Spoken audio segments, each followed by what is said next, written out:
Now we are going to go over the consecutive integer practice, the answers for it. I'm not going to write the sentence down. We're just going to talk about it, and I'm going to show you the math in behind it. So let's look at number one.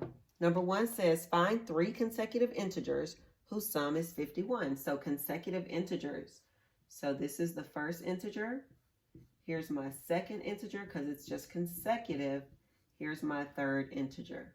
So find three integers whose sum is 51. So I'm going to take these three and I'm going to add them and set them equal to 51. So I get 3x plus 3 equal 51. Now I just solve my equation. 3x equal 48 divided by 3.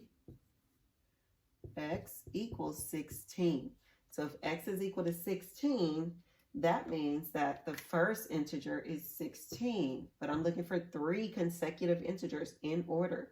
So now I'm going to do x is 16 plus 1, 17. That's my second number. 16 plus 2 is 18.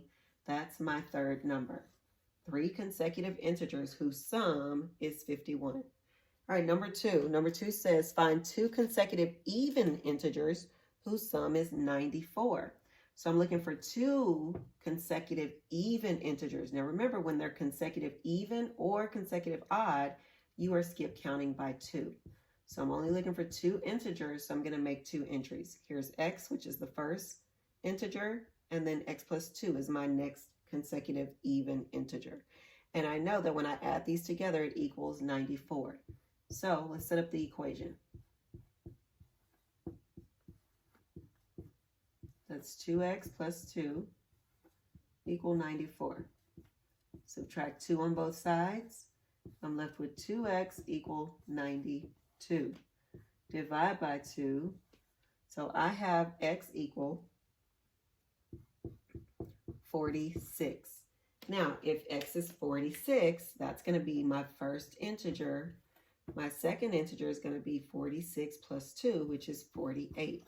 Now, do I have two integers? Are they consecutive evens? Yes. Is their sum 94? Yes. So I know that I am correct. Number three, find three consecutive integers. Okay, three consecutive integers. I'm going to go ahead and write this because I need three and I know they're consecutive integers. And it says whose sum is 48. Okay, whose sum, that means I'm adding them all together, all these integers. And because I don't know them, I'm representing them with variables. Okay, so whose sum is 48. We get 3x plus 3 equal 48. Now we're going to subtract 3 from both sides. I get 3x equal 45 divided by 3.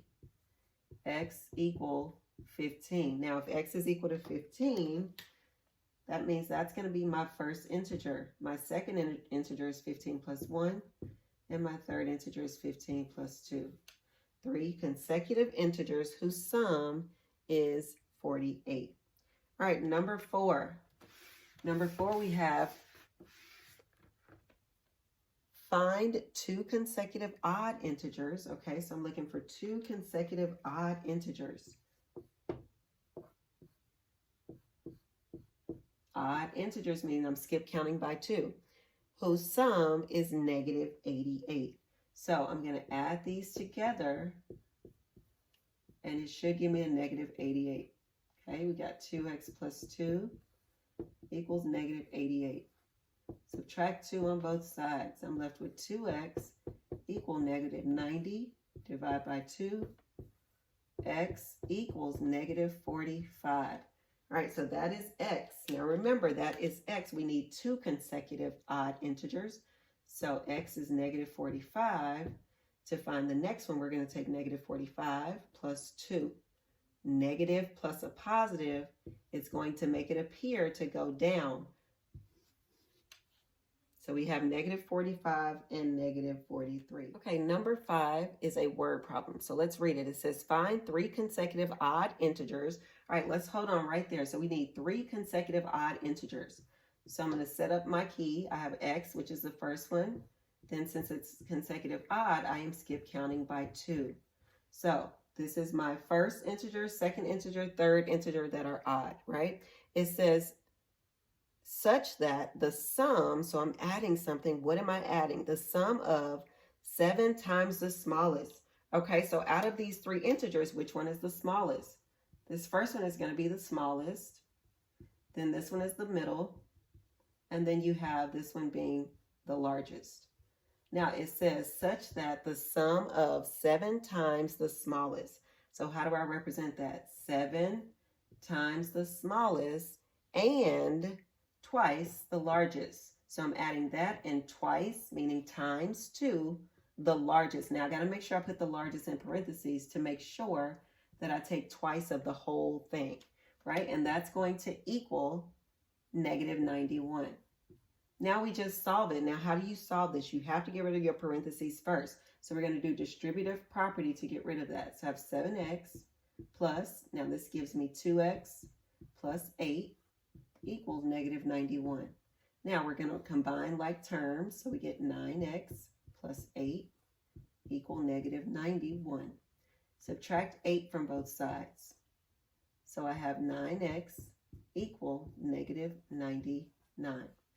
Now I'm going to divide by 9 on both sides. X equals negative 11. So that is x. So now that I know x, I can figure out the other integers because we still have to find the 3 consecutive odd integers. We were just given that equation to help us find what x was equal to. So now x is equal to negative 11. So that's my smallest. To find the middle, I'm going to take negative 11 plus 2, which is negative 9. And then negative 11 plus 4 is negative 7. So these are consecutive odd integers.